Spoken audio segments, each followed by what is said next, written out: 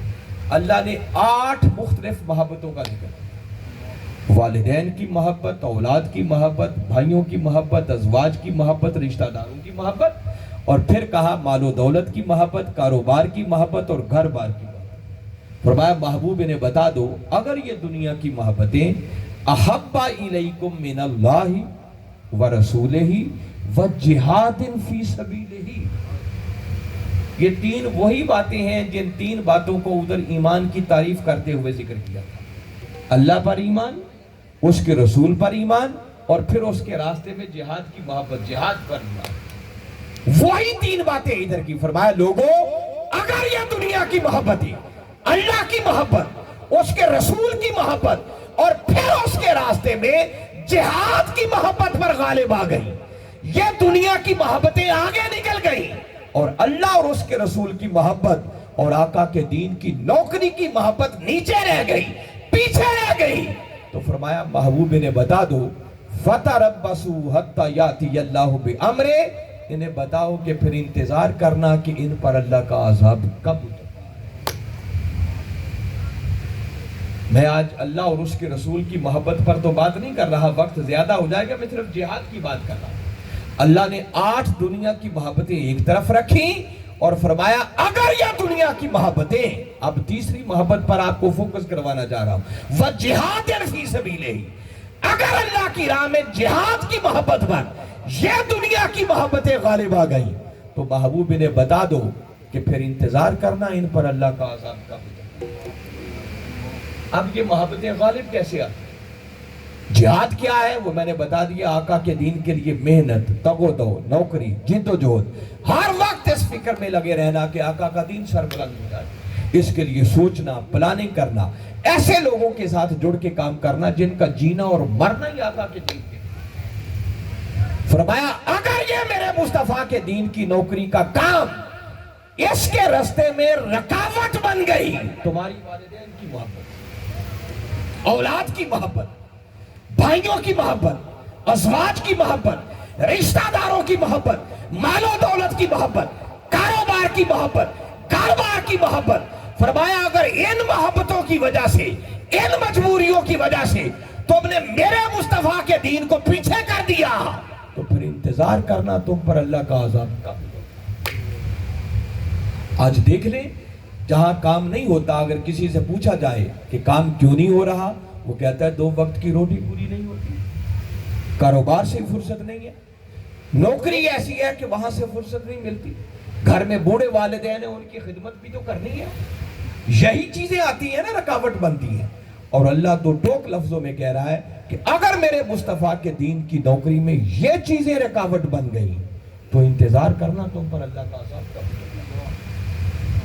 حالانکہ میں شرح صدر کے ساتھ اس بات کو سامنے رکھتے ہوئے یہ بات کہہ رہا ہوں کہ یہ 8 محبتیں ناجائز کوئی نہیں.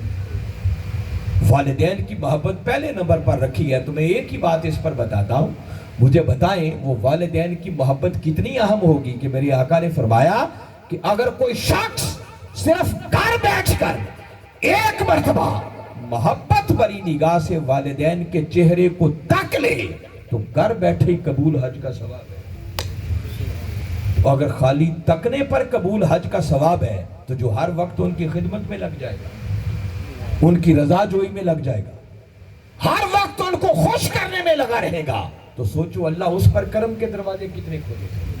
مگر باری تعالیٰ یہاں پر ان دنیا کی محبتوں کو ایک طرف رکھ رہے ہیں اور آقا کے دین کی نوکری کی محبت کو ایک طرف رکھ رہے ہیں.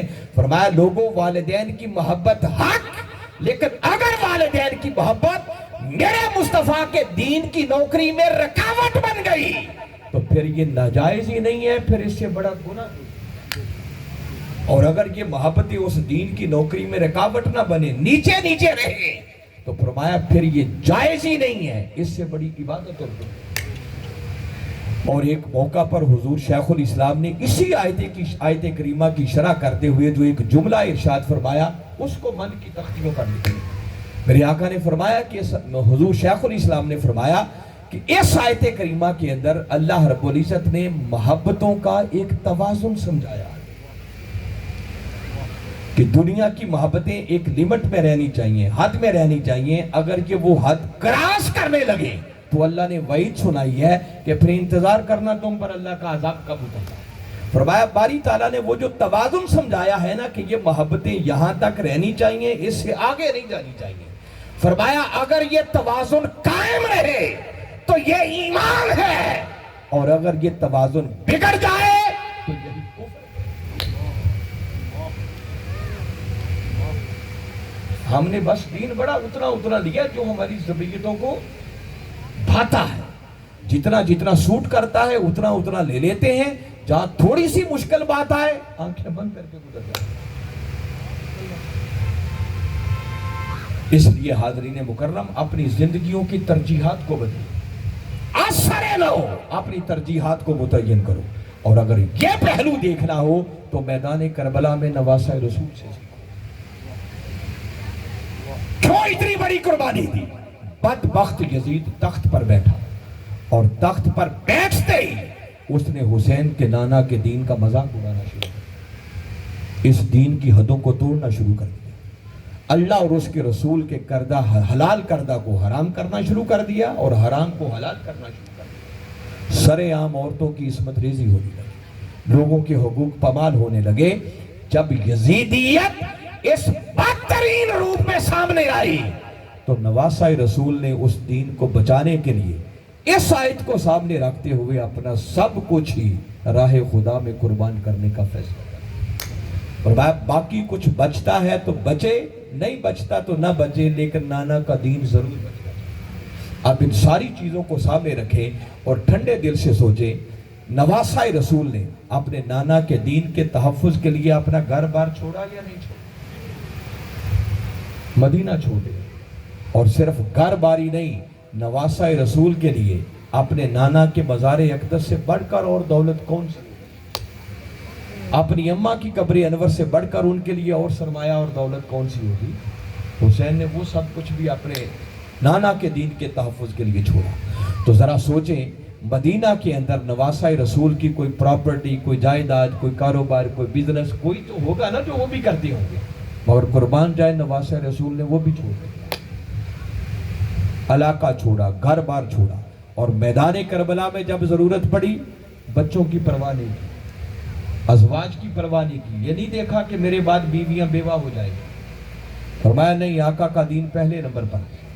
کاروبار نہیں دیکھا، مال و دولت نہیں دیکھی، اپنے بزنس نہیں دیکھا، اپنا مدینہ نہیں دیکھا، گھر بار نہیں دیکھا، ہر شے کو آقا کے دین کی خاطر قربان کر کے نواسہ رسول زبان حال سے یہ پیغام دے رہے ہیں کہ لوگوں، اگر اللہ اور اس کے رسول کی بارگاہ میں سرخرو ہونا چاہو تو زندگی کے اندر کاموں کی ترجیحات کی لسٹ جب بناؤ تو ترتیب یہ ہونی چاہیے کہ میرے نانا کا دین سب سے پہلے اور دنیا کے سارے کام بعد. اگر ترجیحات یوں متعین ہونا شروع ہو گئی تو فرمایا تمہاری دنیا بھی سنور جائے گی، تمہاری آخرت بھی سنور جائے گی. اب کئی لوگ بیٹھے ہوئے سوچ رہے ہوں گے کہ علامہ صاحب بات تو آپ نے بڑی سخت کر دی ہے کہ کاروبار بھی نظر انداز کریں، بچوں کو نظر انداز کریں، رشتہ دار نظر انداز کریں، آقا کے دین کی نوکری پہلے. ادھر تو روٹی پوری نہیں ہوگی، پھر کاروبار کیسے چلے گا؟ ٹھپ ہو جائے گا سب کچھ. یہ بغالتا ہے ہم. یہی بات تو ہمیں سمجھ میں نہیں آتی. اللہ نے اس لیے کہا کہ جہاد بعد میں، پہلے اللہ اور اس کے رسول پر سچے دل سے ایمان لانا ہوگا. ایمان حلق سے اوپر والا نہیں، ایسا ایمان چاہیے جو صرف کال تک نہ رہے بلکہ کال سے اتر کر تمہارا حال بن جائے. اگر اللہ اور اس کے رسول کے وعدوں پر پختہ یقین ہو جائے اور خدا کی قسم کوئی شخص کملی والے آقا صلی اللہ علیہ وسلم کے لائے ہوئے دین کی نوکری کو اپنی پہلی ترجیح بنا دے تو دنیا کے جتنے کام ہیں اللہ اور اس کا رسول اتنے خوبصورتی سے انہیں سنوار دیتے ہیں کہ بندہ خود الٹا لٹک کر بھی اگر ان کو سنوارنا چاہے تو ویسے نہیں سنوارنا. ہم جب خود ٹھیکیدار بنتے ہیں نا کہ خود ہی سب کچھ کرنا ہے، 24 گھنٹے کولو کے بیل کی طرح لگے رہتے ہیں مگر مرتے دم تک پوری پھر بھی نہیں پڑتی. اور اللہ کا وعدہ یہ ہے جو قرآن کی روشنی میں بتانا چاہ رہا ہوں. باری تعالیٰ کا فرمان ہے کہ جو میرے مصطفیٰ کے دین کی نوکری کے لیے خرچ کرتا ہے، فرمایا میں خدا 700